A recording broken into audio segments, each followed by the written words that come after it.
こんにちは、ミルトンです。今日は車中泊で使える防寒アイテムをワークマンで揃えました。購入した商品がこちら。今回購入したのはほとんどダウン製品で、一式揃えても約8000円。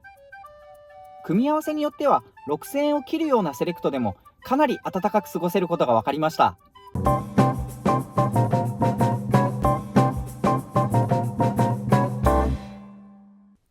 まず最初にご紹介するのがダウンネックウォーマー。ジャンコードです。お値段は税込み780円。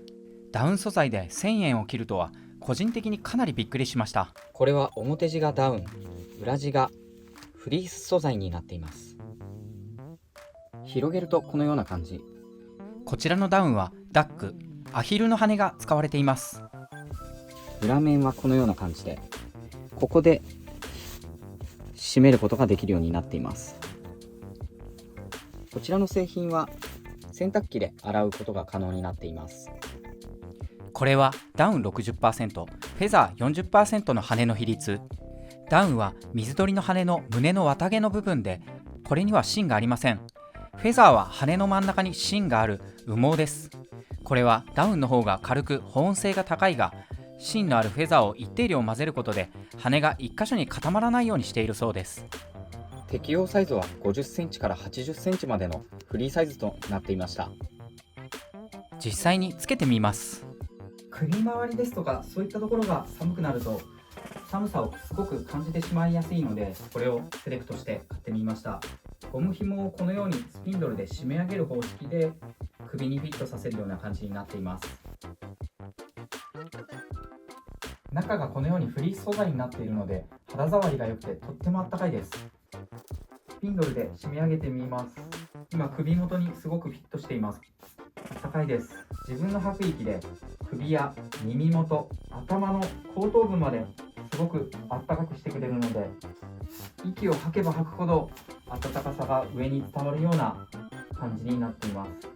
スピンドルで締め上げているので、首の下から自分の吐いた空気が逃げるようなことはありません。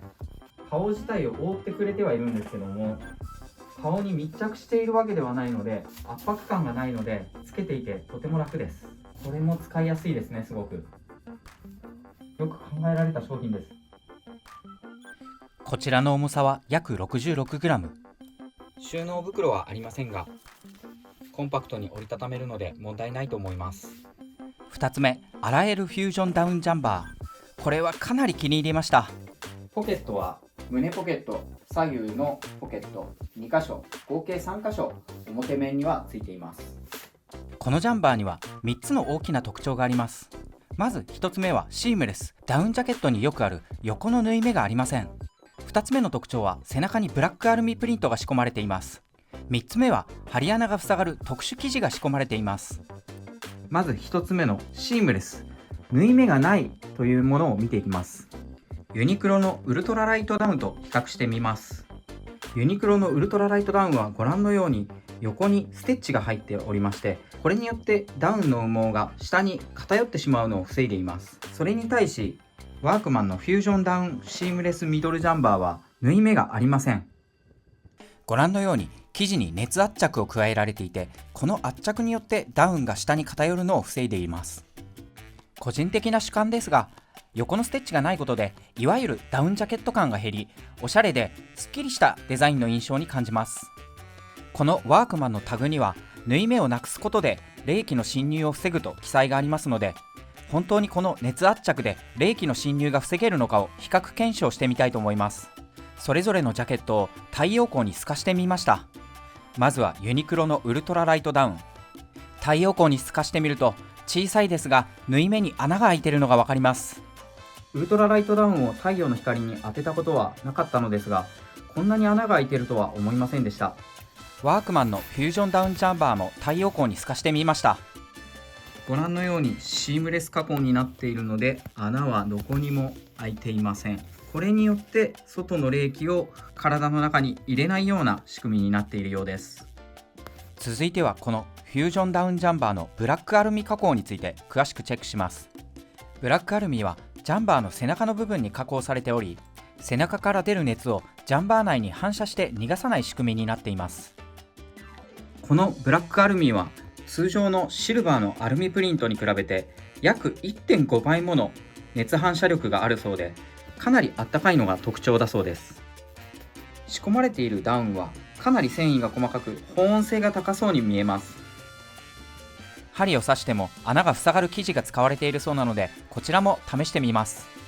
針の太さは 0.9 ミリまで対応になるということなので、念のため安全ピンの太さをノギスで測って検証します。 0.7 ミリぐらいですね。抜きます。抜いた直後は穴が開いてますね。揉んでみます。あ、本当に消えた。あ、全然分かんなくなりましたね。数回揉んだだけで全く分かんなくなりましたね。裏面も見てみましょうか。あ、裏面も全く分かんなくなってる。ブラックアルミの方にも穴を開けてみます。このように表面にもきっちり穴が開いてます。では抜いてみます。わ、塞がった。穴自体はもう完全に塞がってますね。すごい。ちょっと表面も見てみます。わ、表面は全く分かんないですね。すごっ。で、この穴が塞がることによって中のこの羽毛ですとかダウンが外に出てこないという良さがあるそうです。このフュージョンダウンジャンバーだと羽毛がついたりすることはほとんどなくなると思います。こちらのフュージョンダウンジャンバーの中綿の配合の比率ですけども、ダウン 45%、ポリエステル 40%、アクリル 10%、フェザー 5% になっています。ダウンと吸湿発熱綿が半分ずつ融合しているということで、フュージョンという名前がついているようでした。で、こちらのフュージョンダウンの特徴なんですけれども、ポリエステル 100% の中綿のものと比べて最大2度温度が上昇するそうです。で、こちらのフュージョンダウンジャンバーは洗濯機でも洗えるということが一つ売りになっているようでして、洗濯のネット等に入れて40度以下のお湯で洗うと洗濯機でも洗うことが可能なようです。こちらのフュージョンダウンジャンバーは撥水性もあるらしいので試してみます。スプレーでジャンバー表面に水をかけてみます。あ、ちゃんと水は弾きますね。結構ちゃんと水弾いてますね。タオルで拭いてみると表面が濡れてるという感じはないですので、多少の小雨程度でしたら撥水効果は保たれると思います。実際に着てみます。わあ、着た瞬間からあったかさが伝わってきます。すごいあったかいです。やっぱりこのブラックアルミっていう素材がもしかしたらいいのかもしれないですね。このジャンバー結構大きめなポケットが外側に2箇所ついていて、このジャンバーにペットボトルがなんと入ってしまいます。 500ml のペットボトルを入れてもチャックを閉めることも可能です。これはありがたい機能ですね。左胸のポケットにはモバイルバッテリーですとか携帯電話、スマートフォンなども入れることができます。内ポケットが1、2、3箇所ついていまして、大きな下の内ポケットにはあんまりこういうことする人いないと思うんですけども iPad も入れることが一応可能です。ちょっとやりすぎかもしれないですけど、そしてもう汗ばむぐらいにあったかいです。すごいあったかいです。これステッチが入っていないことがすごく気に入りました。ユニクロのウルトラライトダウンとワークマンのフュージョンダウンで重さの比較をしてみました。ワークマンのフュージョンダウン 373g に対しユニクロは 220g。 重さはユニクロのウルトラライトダウンの方が軽かったです。お値段はワークマンのフュージョンダウン2900円、ユニクロウルトラライトダウン4990円。ワークマンのフュージョンダウンはかなりコスパが高いと思いました。次に極寒での車中泊を想定して裏シャギーアームウォーマーを購入しました。これは表地がこのようなストレッチ素材、すごく伸びる素材です。裏地はシャギーと呼ばれる手触りの良い毛羽立った生地、ベロアのようなツルツルした肌触りだったのでこちらを選びました。はい、つけて体感してみます。あ、すごい毛触りがいいですね。あったかいです。もうつけた瞬間からすごくあったかいっていうのが分かります。私のように腕時計をしていてもストレッチ素材なので問題なく手袋をつけることができます。こちらのアームウォーマー4本の指と親指が分かれるように作られているんですけども、腕時計をしていてもこのアームウォーマーを外さずにいろいろと使えてしまうところがとても気に入りました。こちらの重さは 61g。 寒い場所での車中泊に大活躍してくれそうです。4つ目はルームブーツヘア、税込み980円。私は正直この商品が一番気に入りました。サイズはメンズとレディースの2サイズ展開で、私は25から27センチのスモークグリーンのルームブーツをゲットしました。材質は中綿ポリエステル 100%、 表底は塩化ビニール樹脂コーティングされていて滑りにくくなっています。購入後1週間ほどフローリングの室内で履いてみましたが、表底にグリップ力があって履き心地が良かったです。このブーツを詳しくチェックしていきます。ブーツの履き口はストレッチリブがついていて、足のすねにぴったりフィットするようになっています。内生地は外生地と全く同じナイロン 100%。 ブーツ全体にポリエステルの中綿が仕込まれています。ブーツの底面にはボア付きのジョイントマットのような素材が仕込まれていて、床からの冷気を遮断してくれます。この部分にマットがあって、ここから上はマットがないんですけれども、そのマットのない部分にも中綿が仕込まれていますので、かなりあったかいですね。この辺から冷気が染み込んでくるなんていうことは多分ないと思いますので、結構重宝しそうです。実際に履いてみます。すごいいい感じですね。なんか足にすごいぴったりフィットしてますね。なんか包み込まれてるような感じですね。すごくあったかいです。私が普段家で履いているムートン付きのスリッパと比べても格段にあったかいです。また足首も自由に動かせるので全くストレスがありません。このルームブーツは40度以下の水であれば洗濯ネット等に入れて洗濯機で洗うことも可能。陰干しをすれば気軽に家で洗濯できます。重さは2つ合わせて 220g。 一般的なスニーカーの両足の重さが700から 800g なので、比較すると3分の1以下の重さです。このブーツとても軽い上に脱ぐのも一瞬で脱げるのでかなり気に入りました。足の幅の広い方ですとか狭い方ですとかいろんな方がいると思うんですけども、これはこのように今中で指を広げているんですけど、広げたりすることができますし、この高さも結構自由自在に変えられるので、足の甲の高い方ですとか低い方ですとかいろんな方フリーサイズで使えると思います。かかとの部分もこのように広がったり狭まったりすることができますので、かなり使いやすそうですね。これは私はこのルームブーツかなり気に入ったので、頻繁に洗えるようにもう一足買い足そうと思います。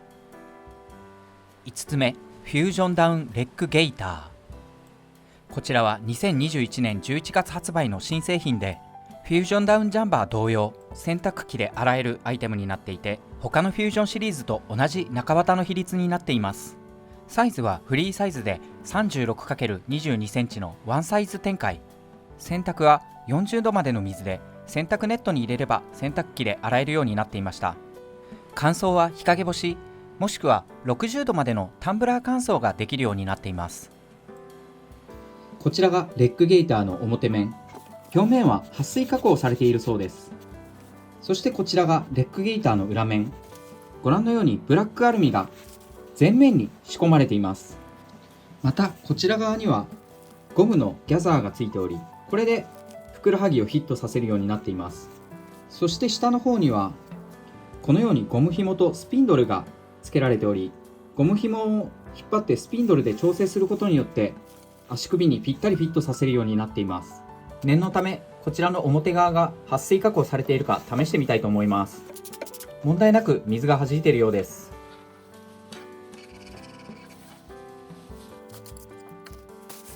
そこまで水が染み込んでいる感じはしませんので、多少の小雨程度だったら大丈夫だと思います。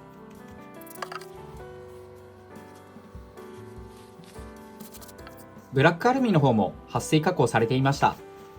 はい、それでは実際に履いてみたいと思います。おそらくこちら側を下にして使うんじゃないかなと思っています。使い方がもし間違っていたらすいません。私とにかく足首が冷えやすいタイプなので、ここで締め上げます。このような感じですね。なんかじんわりあったかくなってきました。すごくいい感じです。履きながらもあったかいってわかる。ブラックアルミのおかげかもしれないですね。もしかしたら足首と足先が冷えるのってかなり辛いと思うんですけども、これはだいぶあったかいですね。すごくいい感じです。この上のゴムのリブのところもすごくいい感じにきつくもなく、ちょうどよく自分の足にフィットしてくれています。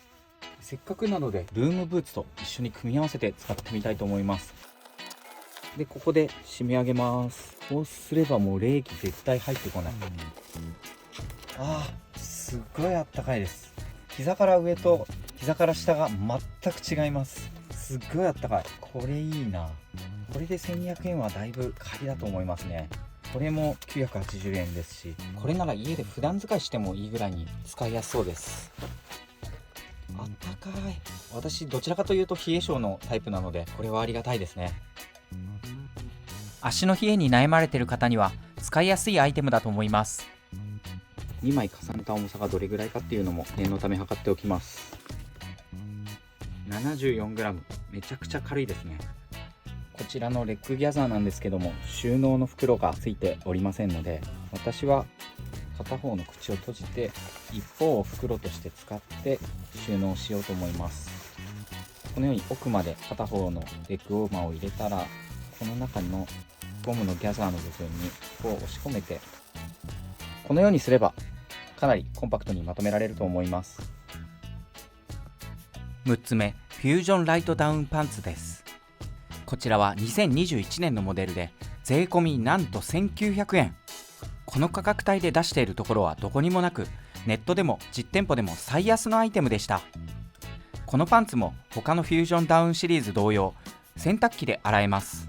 また針で穴を開けても修復できる生地が使用されており、フュージョンダウンとブラックアルミ効果で高い保温性があるようです。実際に詳しくチェックしてみます。このように横にステッチが入っておりまして、ダウンが下に偏ることがないような仕組みになっています。割と細めのステッチになっているので、この点もすごくいいと思います。ポケットは前が右、左、そして後ろが1箇所の合計3箇所ポケットがあります。裏面はこのような感じになっています。前後ろともに膝より上にブラックアルミが仕込まれていました。ウエストはゴムのギャザーと紐で縛る方式になっています。いろんなサイズを試着してみましたが、ズボンの上から履くような想定がされているようですので、少し大きめなサイズの印象を受けました。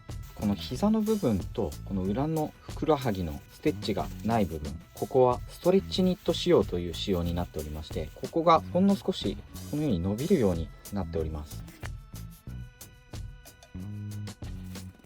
ダウンの重さは 267g、 軽量コンパクトです。中に使われているダウンは細い綿毛の羽毛が使われています。前開きの部分はステッチのみでチャックは仕込まれていません。撥水具合をチェックします。きちんと水を弾いています。タオルで拭いた後は水が染み込んだような感じはそんなにしませんので、小雨程度なら問題なく使えると思います。実際に履いてみます。ジーンズの上からでも問題なく履けました。動いてみましたが、窮屈といったような感じは一切ありません。